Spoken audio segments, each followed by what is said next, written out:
ವಾರ್ತೆಯ ಮುಖ್ಯಾಂಶಗಳು. ರಾಜ್ಯ ಮಟ್ಟದಲ್ಲಿ 12ನೇ ಬಾರಿ ಚಾಂಪಿಯನ್ ಆಗಿ ಹೊರಹೊಮ್ಮಿದ ರಾಷ್ಟ್ರ ಮಟ್ಟಕ್ಕೆ ಆಯ್ಕೆಯಾದ ಉತ್ತರ ಕನ್ನಡ ಜಿಲ್ಲೆಯ ತಂಡ.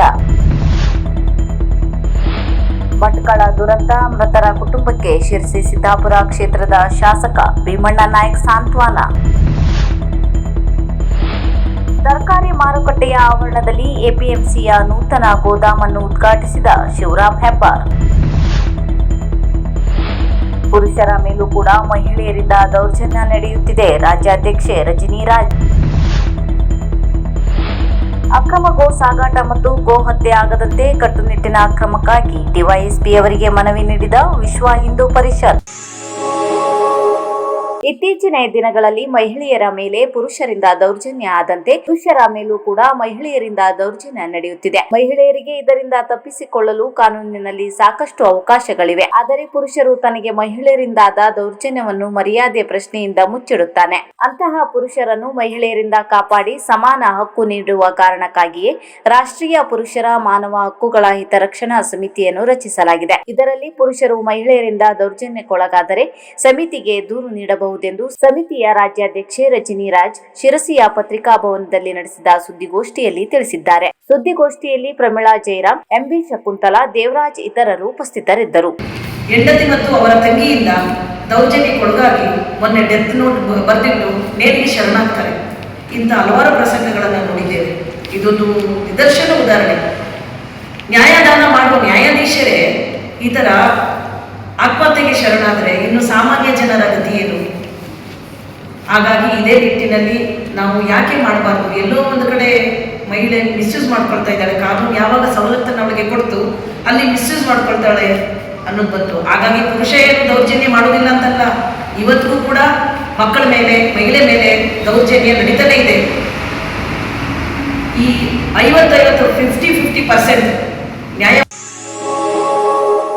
2027ನೇ ಸಾಲಿನ ಕರ್ನಾಟಕ ರಾಜ್ಯ ಸರ್ಕಾರಿ ನೌಕರರ ರಾಜ್ಯ ಮಟ್ಟದ ಕ್ರೀಡಾಕೂಟವು ಬೆಂಗಳೂರಿನಲ್ಲಿ ದಿನಾಂಕ 23/5/2026 ರಿಂದ 25/7/2026 ನಡೆದಿದ್ದು, ಈ ಕ್ರೀಡಾಕೂಟದಲ್ಲಿ ಉತ್ತರ ಕನ್ನಡ ಜಿಲ್ಲೆಯು ವಾಲಿಬಾಲ್ ಪಂದ್ಯಾಟದಲ್ಲಿ ರಾಜ್ಯ ಮಟ್ಟದಲ್ಲಿ 12 ಬಾರಿ ಚಾಂಪಿಯನ್ ಆಗಿ ಹೊರಹೊಮ್ಮಿರುವ ತಂಡವು ಈ ವರ್ಷವೂ ಸಹ ಹಿರಿಯ ಆಟಗಾರರಾದ ಕೋಚ್ ಅರುಣ್ ವಿ ಕಾಶಿಭಟ್ ಅವರ ಮಾರ್ಗದರ್ಶನದಲ್ಲಿ ಚಾಂಪಿಯನ್ ಆಗಿ ಹೊರಹೊಮ್ಮಿದೆ.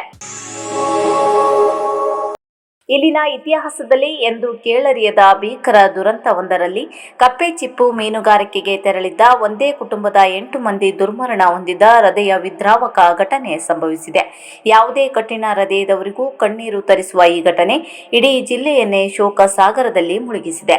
ದುರಂತದ ಹಿನ್ನೆಲೆಯಲ್ಲಿ ಶಿರಸಿ ಸಿದ್ದಾಪುರ ಕ್ಷೇತ್ರದ ಶಾಸಕರಾದ ಭೀಮಣ್ಣ ಟಿ ನಾಯ್ಕ ಅವರು ಮೃತರ ಮನೆಗಳಿಗೆ ಖುದ್ದಾಗಿ ಭೇಟಿ ನೀಡಿ ಕುಟುಂಬಸ್ಥರಿಗೆ ಸಾಂತ್ವನ ಹೇಳಿದರು. ತೀವ್ರ ದುಃಖ ತಪ್ತರಾದ ಕುಟುಂಬದ ಸದಸ್ಯರ ಅಳಲನ್ನು ಆಲಿಸಿದ ಅವರು ಮೃತರ ಆತ್ಮಕ್ಕೆ ಶಾಂತಿ ಸಿಗಲಿ ಮತ್ತು ಈ ಅಪಾರ ನೋವನ್ನು ಭರಿಸುವ ಶಕ್ತಿಯನ್ನು ದೇವರು ಆ ಕುಟುಂಬಕ್ಕೆ ನೀಡಲಿ ಎಂದು ಕಂಬನಿ ಮಿಡಿದರು. ನಂತರ ಮಾತನಾಡಿದ ಅವರು, ಸಂತ್ರಸ್ತ ಕುಟುಂಬಕ್ಕೆ ಸರ್ಕಾರದ ಮಟ್ಟದಲ್ಲಿ ಗರಿಷ್ಠ ನೆರವು ಮತ್ತು ಪರಿಹಾರ ಸಿಗುವಂತೆ ಮಾಡುವುದು ನಮ್ಮ ಜವಾಬ್ದಾರಿಯಾಗಿದೆ. ಈ ನಿಟ್ಟಿನಲ್ಲಿ ಸ್ಥಳೀಯ ಶಾಸಕರು ಹಾಗೂ ಸಚಿವರಾದ ಶ್ರೀ ಮಂಕಾಳ್ ವೈದ್ಯ ಅವರೊಂದಿಗೆ ಧ್ವನಿಗೂಡಿಸಿ ಸರ್ಕಾರದ ಗಮನ ಸೆಳೆದು ನೊಂದ ಕುಟುಂಬಗಳಿಗೆ ಗರಿಷ್ಠ ಮಟ್ಟದ ಧನ ಸಹಾಯ ಹಾಗೂ ನ್ಯಾಯ ಒದಗಿಸಲು ನಾನು ಪ್ರಾಮಾಣಿಕವಾಗಿ ಶ್ರಮಿಸುತ್ತೇನೆ ಎಂದರು. ಜಿಲ್ಲೆಯಲ್ಲಿ ಅಕ್ರಮ ಗೋ ಸಾಗಾಟ ಮತ್ತು ಗೋ ಹತ್ಯೆ ನಿರಂತರವಾಗಿ ಎಗ್ಗಿಲ್ಲದೆ ನಡೆಯುತ್ತಲೇ ಇದೆ. ಕರ್ನಾಟಕ ಜಾನುವಾರು ಹತ್ಯೆ ಪ್ರತಿಬಂಧಕ ಮತ್ತು ಸಂರಕ್ಷಣಾ ವಿಧೇಯಕ 2020 ಸರ್ಕಾರದ ಆದೇಶವಿದ್ದರೂ ಕೂಡ ಸರ್ಕಾರದ ಆದೇಶವನ್ನು ಗಾಳಿಗೆ ತೂರಿ ಗೋ ಹತ್ಯೆ ನಿರಂತರವಾಗಿ ನಡೆಯುತ್ತಲೇ ಇದೆ.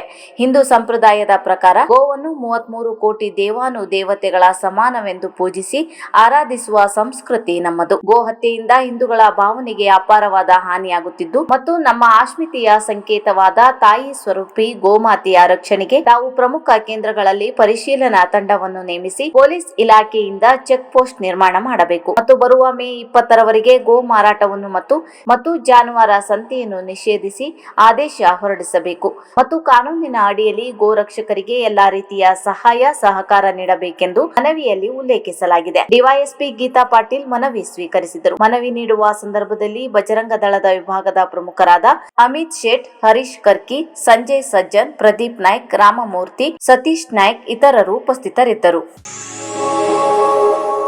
ಶಾಸಕರಾದ ಶಿವರಾಮ್ ಹೆಬ್ಬಾರ್ ಅವರು ಪಟ್ಟಣದ ತರಕಾರಿ ಮಾರುಕಟ್ಟೆಯ ಆವರಣದಲ್ಲಿ ಎಪಿಎಂಸಿಯ ನೂತನ ಗೋದಾಮನ್ನು ಉದ್ಘಾಟಿಸಿ ಶುಭ ಹಾರೈಸಿದರು. ಈ ಸಂದರ್ಭದಲ್ಲಿ ಜಿಲ್ಲಾ ಪಂಚಾಯತ್ ಮಾಜಿ ಸದಸ್ಯರಾದ ವಿಜಯ್ ಮಿರಾಶಿ, ಪ್ರಮುಖರಾದ ಉಮೇಶ್ ಭಾಗವತ್ ಸೇರಿದಂತೆ ಅಧಿಕಾರಿಗಳು, ಸಾರ್ವಜನಿಕರು ಉಪಸ್ಥಿತರಿದ್ದರು.